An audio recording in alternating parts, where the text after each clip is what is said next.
मध्य प्रदेश में तेजी से बढ़ रही साइबर अपराधों पर नियंत्रण के लिए गृह विभाग के द्वारा राज्य में साइबर सुरक्षा और आपातकालीन घटना से बचाव के लिए राज्य computer security incident response team की स्थापना की जा रही है, जो कि साइबर अटैक की परिस्थिति में यथोचित निर्णय ले सके। साथ ही साथ राज्य उच्च स्तरीय SCSIRT समिति मुख्य सचिव की अध्यक्षता में काम करेगी, जिसमें अपर मुख्य सचिव गृह, राष्ट्रीय सर्टिन के अधिकारी, अमनी साइबर के साथ कुल 14 सदस्य होंगे। राज्य स्तर पर राज्य साइबर सुरक्षा के लिए संरचना विकसित करने के लिए 21 पदों का निर्माण व इसके लिए 215.54 लाख की स्वीकृति भी शासन के द्वारा दी जा रही है।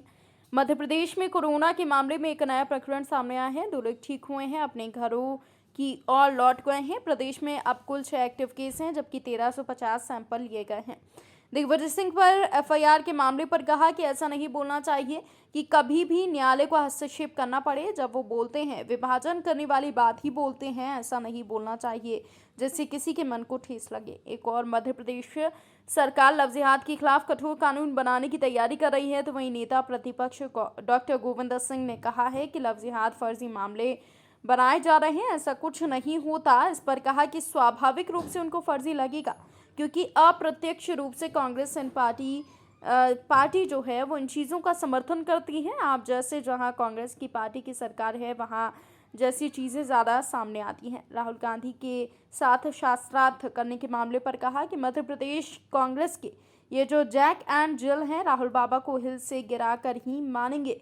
एक हो अपनी जुबान से भारत विरोधी बयान देने में कोई कसर नहीं छोड़ रहा है, उनकी यात्रा निकलवा दी। दूसरा कमलनाथ जी हैं, जो राहुल बाबा से शास्त्रार्थ कराने की बात कर रहे हैं। ये शास्त्रार्थ कराने की तो ऐसी हो गई है कि आप 6ठी क्लास के बच्चे को 39 का पहाड़ा कहने को बोल दो। भारत जोड़ो यात्रा के दौरान कुछ पल ऐसे भी देखने को मिले थे जिसमें मोदी मोदी के नारे लग रहे थे और राहुल गांधी फ्लाइंग किस दे रहे थे। इस पर कहा कि अब मोदी जी की गजब की स्वीकार्यता है कि अब राहुल बाबा जब भी मोदी मोदी नारे सुनते हैं तो फ्लाइंग किस निकल जाता है। डॉक्टर फरहत खान की PhD डिग्री वापसी के लिए कार्रवाई होगी। लेखिका व प्रकाशक की गिरफ्तारी के लिए टीम गठित कर दी गई है। मध्य प्रदेश में जो साइबर हैक करने की और वैसी शिकायतें लंबे समय से मिल रही थी, अब एक साइबर सुरक्षा और आपातकालीन घटना के बचाव के लिए राज्य computer security incident response team का गठन किया जाने का तय कर रहे हैं और ये इसकी स्थापना के साथ ही साइबर अटैक की परिस्थिति और वर्तमान घटनाओं पर यथोचित निर्णय ये लेगी। इसमें चीफ सेक्रेटरी जो है CS की अध्यक्षता में यह समिति होगी।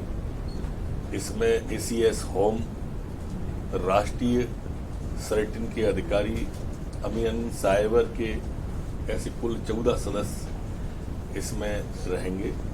पिछले 24 घंटे में कोरोना का एक प्रकरण नया आया है। 2 लोग ठीक होकर के अपने घरों और गंतव्य की ओर गए।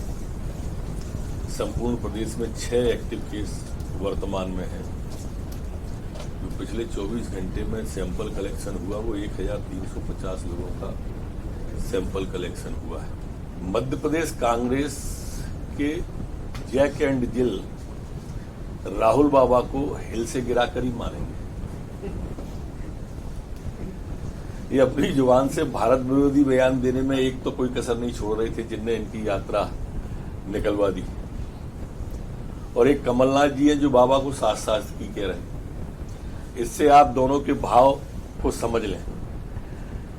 शास्त्रार्थ कराने की बात तो वैसी ही हो गई जैसे किसी 6वीं क्लास के बच्चे को आप 39 का पहाड़ा बोलने का कह दो। उनकी गिरफ्तारियों के लिए, रेखा कौर प्रसाद की गिरफ्तारी के लिए पुलिस की टीमें बना दी गई हैं और जल्दी गिरफ्तारी होगी। जहां तक लेखा का सवाल है, डॉक्टर फरहत खान, इनकी भी PhD वापस हो, इसके लिए जो संबंधित विभाग है हम उसको लिखेंगे। सर, मध्य प्रदेश से राहुल गांधी की यात्रा निकल के राजस्थान पहुंच गई है। कांग्रेस का ऐसा मानना है कि इस यात्रा से काफी फर्क पड़ेगा और 2023 के चुनाव में काफी ज्यादा सफलता कांग्रेस सफलता की उनकी यात्रा के रुझान तो आना प्रारंभ है। कल एग्जिट पोल देखा होगा, ये उनकी यात्रा के रुझान है। गुजरात से भी ज्यादा खराब हालत जिन जिन प्रदेशों से यात्रा निकली है ना, जहां जहां पांव पड़े संतन के तांता मंटा धार है।